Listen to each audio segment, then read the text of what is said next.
India's number 1 varicose veins hospitals ఐబీసీను సంప్రదించండి. మీ నొప్పి లేని ప్రయాణాన్ని ప్రారంభించండి. జై శ్రీరామ్. నా పేరు మాధురి. మీరు చూస్తున్నది సుమన్ టీవీ నెట్వర్క్. ఈరోజు మనతో పాటు ఉన్నారు ప్రముఖ జ్యోతిష్య వాస్తు పండితులు బ్రహ్మశ్రీ గుండెపూడి సుధీర్ శర్మ గారు. నమస్కారం గురువు గారు. జయ శ్రీరామ్. శ్రీమాత్రే నమః. శ్రీ గురుభ్యో నమః. గురువు గారు, డే అంతా కూడా ఎంత కష్టంగా గడిచినా కూడా కనీసం ఒక రోజులో మనం ఉదయం లేవంగానే ధ్యానం చేసుకోవడం వల్ల ఆ రోజు చాలా సాఫీగా గడుస్తుంది అని చెప్పేసి అంటుంటారు. ధ్యానంలో కూర్చున్న వాళ్ళకి చాలా రకాల ఎక్కడ లేనివన్నీ కూడా డిస్టర్బెన్సెస్ అప్పుడే గుర్తొస్తూ ఉంటాయి.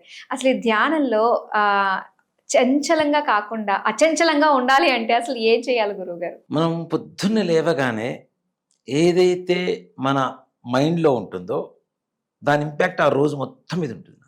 మరలా మనం మంచం మీద పడుకోవడానికి సిద్ధమైనంత వరకు దాని ఇంపాక్ట్ గ్యారంటీ ఉంటూనే ఉంటుంది కదా.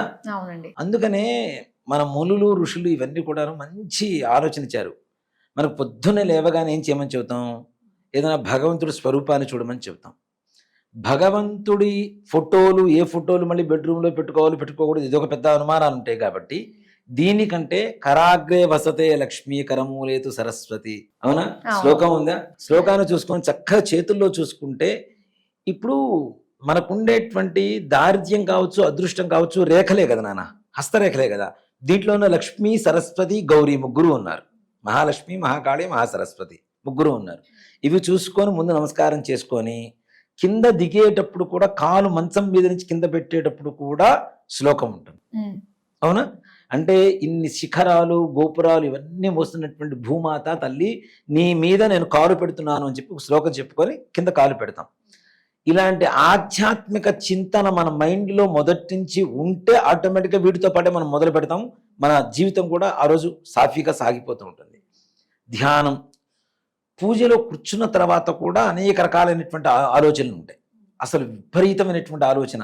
పూజ చేస్తూ ఉంటారు, విష్ణు షట్కారో, పప్పేసావా, భూత భవ్య భవత్ ప్రభు, ఉప్పే కొద్దిగా వేయి, ఈ ఆలోచనలు.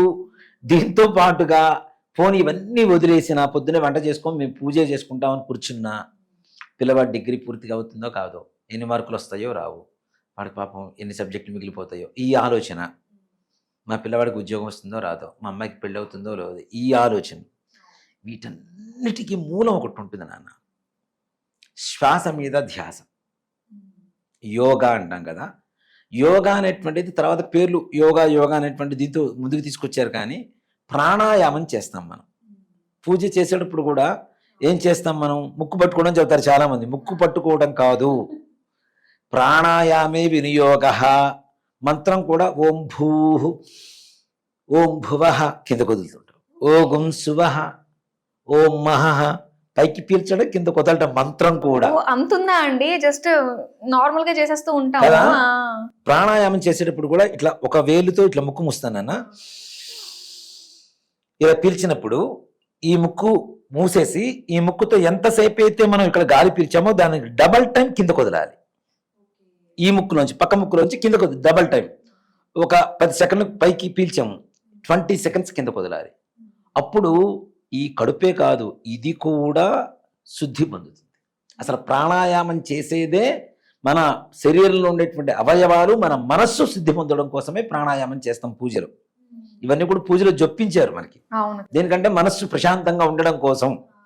దీంట్లో చూడండి, ఆచమనం ఏం చేస్తాం మనం? ఆచమనం చేసి కేశవనామాలు చెప్పుకున్న తర్వాత అక్షతలు కూడా వెనక్కి వేస్తాం. అవును, అక్షతలు ఎందుకండి? చూసి ఇలా వెనక్కేస్తూ ఉంటాం కదా. ఇక్కడ మనం చూడండి, ఇట్లా తీసుకొని చాలా మంది ఇట్లా వేసుకుంటారు, కానీ లెఫ్ట్ సైడ్ నుంచి ఇలా వేయాలి. అది వేయటం కూడా ఎలా అంటే ఇలా వాసన చూసి ఇలా వేస్తాం. దాంట్లో అర్థం కూడా మంచి అర్థం ఉంటుంది నాన్న. ఉత్తిష్టంతు అంటే ఏంటి? లేవండి. ఎవరిని? భూత పిశాచాహ, భూతాలు పిశాచాలు. ఏతే భూమి భారకాహ, నేను ఎక్కడైతే అక్షతలు చల్లానో అక్కడి నుంచి. ఏతేషాం, ఎందుకోసం? ఏతేషాం బ్రహ్మకర్మ సమారభే, నేను బ్రహ్మకర్మను చేయబోతున్నాను, అక్కడి నుంచి వెళ్ళిపోండి అని చెప్పడం. మంత్రం చదివేస్తున్నాం కానీ దాని అర్థం ఇప్పుడు తెలిసింది. మనం అక్షతలు ఎందుకు వేస్తాం? వాసన చూసి ఎందుకు వేయాలి అంటే, ఇక్కడ మన హిందూ ధర్మం ప్రకారం ఒక మనిషి వేసుకున్నటువంటి షర్టుకు పట్టినటువంటి చెమట ఏదైతే ఉంటుందో ఆ వ్యక్తికి సంబంధించింది అనేది అది ఇండికేషన్ ఇస్తుంది. అవునా? అలాగే మన ఇంట్లో వాడేటువంటి ద్రవ్యాలు కొన్ని, ఇప్పుడు నాన్ వెజ్ వండేవి దేవుడికి చేసేటప్పుడు అవి ఎందుకు వండరు? దాంట్లో ఎంతో కొంత దానికి సంబంధించినటువంటి ఇవి ఉంటాయి అనేటువంటి లక్షణాలు ఉంటాయనే ఆలోచనతోనే కదా. అలానే ఇక్కడ శ్వాసతో మన అక్షతలు మనం ఓన్ చేసుకుంటున్నాం. మన శ్వాస తగిలినప్పుడు వాటికి మన ఇది వెళ్ళిపోతుంది, మన లక్షణాలు వెళ్ళిపోతున్నాయి. ఇక్కడ ఎవరైతే పూజ చేసుకుంటున్నారో వాడు కదా అక్షతలు వేసేది, వాళ్ళ జోలికి రాకుండా ఉండడం కోసం అక్షతలు మనం వాసన చూడాలి అంటాం. ఎవరు పూజ చేసుకుంటున్నారో వాళ్ళ వాసన చూసి వేస్తే వాళ్ళ జోలికి రాకుండా ఉంటాయి. భూత ప్రేత పిశాచాలంటే డైరెక్ట్ వచ్చి ఊవా అని అరుస్తూ కూర్చోవు. ఇప్పుడు వ్రతమే చేసుకుంటున్నాను అన్న, 20 మంది ఉంటారు చుట్టూ జనాలు, వాళ్ళ ముచ్చట్లు మన మైండ్లోకి రాకుండా ఉండేందుకు వాళ్ళే భూత ప్రేత పిశాచాలంటే ఆ ముచ్చట్లే. ఓకే. దాంతోపాటు మన మైండ్లో ఉండేటువంటి ఆలోచనలు, బ్రహ్మకర్మం చేస్తున్నాను నేను, దేవుడు పూజ చేస్తున్నాను, ఇక్కడి నుంచి వెళ్ళిపోండి అని చెప్పడం. ఏదైతే చెడు ఉంటుందో, నెగిటివ్ ఆరా ఏదైతే ఉంటుందో ఎనర్జీ, అది అక్కడి నుంచి వెళ్ళిపోవడం కోసం పసుపుతో కలిపినటువంటి అక్షతలే వేస్తాం మళ్ళీ అక్కడ. అవునా? అక్కడ వేయడం ద్వారా యాంటీబయోటిక్ అది. అక్కడి నుంచి వెనక నుంచి వచ్చేటువంటి గాలి కూడా వీడి ఆరోగ్యాన్ని ఇస్తుంది మళ్ళీ. దానికోసం అని చెప్పి అక్షతలు వేస్తాం. దాని తర్వాత ప్రాణాయామం చేస్తాం. ప్రాణాయామం చేసిన తర్వాతనే పూజ మన సంకల్పం చెప్పుకోవడం మొదలు పెడతాం కదా. మరి ఈ ప్రాణాయామం చేసినప్పుడు ఆటోమేటిక్గా ధ్యాస భగవంతుడి మీద ఉంటుంది. దీంతో పాటు ప్రాణాయామం ఎప్పుడు చేయాలి అంటే తెల్లవారుజామున బ్రాహ్మీ ముహూర్తంలో చేస్తేనే దాని పవిత్రత. ఓకే. 12ంటికి నా పరంతా అయిపోయింది, స్నానం చేసి ఉతికి నైట్ వేసుకొని పూజ చేసుకుంటారు అంటే కాదు. మిట్ట మధ్యాహ్నం చేసేవన్నీ కూడా పితృకార్యాలే నాన్న. 11:30 తర్వాత నుంచి ప్రారంభించి ప్రతి కార్యం పితృకార్యంతోనే సమానమని చెప్తా. పితృకార్యాలు మిట్ట మధ్యాహ్నం చేస్తాం, అపరాహ్న సమయంలో చేస్తాం. అవునా? ఇప్పుడు మనం తద్దినం పెట్టేటప్పుడు కూడా చూడండి, ఇప్పుడు అష్టమి తిథి మధ్యాహ్నం 2 వరకు ఉంటే ఆ రోజున తద్దినం పెడతాం. పొద్దున 11 వరకే ఉంది, ముందు రోజే వస్తుంది కాబట్టి ముందు రోజే తద్దినం పెడతాం. కాబట్టి అపరాహ్న సమయంలో చనిపోయిన వాళ్ళ తిథి రావాలి తప్పనిసరిగా. ఆ రోజు చనిపోయిన తిథి ఏదైతే ఉంటుందో ఆ తిథి మధ్యాహ్న సమయంలో ఏ రోజు ఉంటే ఆ రోజు తద్దినం పెడతాం. అంటే అక్కడ ఏంటి, మధ్యాహ్న సమయంలో చేసేటువంటివి పితృకార్యాలు మాత్రమే చేస్తాం, దేవతా కార్యాలు చెయ్యం. కాబట్టి బ్రాహ్మీ ముహూర్తంలో మన జీవితం ఆ రోజంతా ప్రశాంతంగా గడవాలి అంటే తప్పనిసరిగా పొద్దునే స్నానం చేసి ప్రాణాయామం చేసుకుని పూజ చేసుకుంటే శ్వాస మీద ధ్యాస పెట్టండి. 100% ఎంత ప్రశాంతంగా ఉంటుందో చూడండి. కాన్ఫిడెన్స్ లెవెల్స్ 100% ఉంటాయి. ఓకే. ప్రాణాయామం చేసిన వాళ్ళ కాన్ఫిడెన్స్ లెవెల్స్ 100% ఉంటాయి. వాళ్ళు ఎలాంటి దాన్ని కూడా తొణకరు. నిజంగా ఒక మాట చెప్పానంటే, బ్రాహ్మణులు కూడా కష్టాలు ఉంటాయి నాన్న, నేను లేవని ఎవరికి చెప్పను. అవి ఎవరైతే చేయటం లేదో చేయవలసినటువంటి విధానం, సంధ్యావందనంతోనే మాకు ప్రాణాయామం మొదలవుతుంది కదా.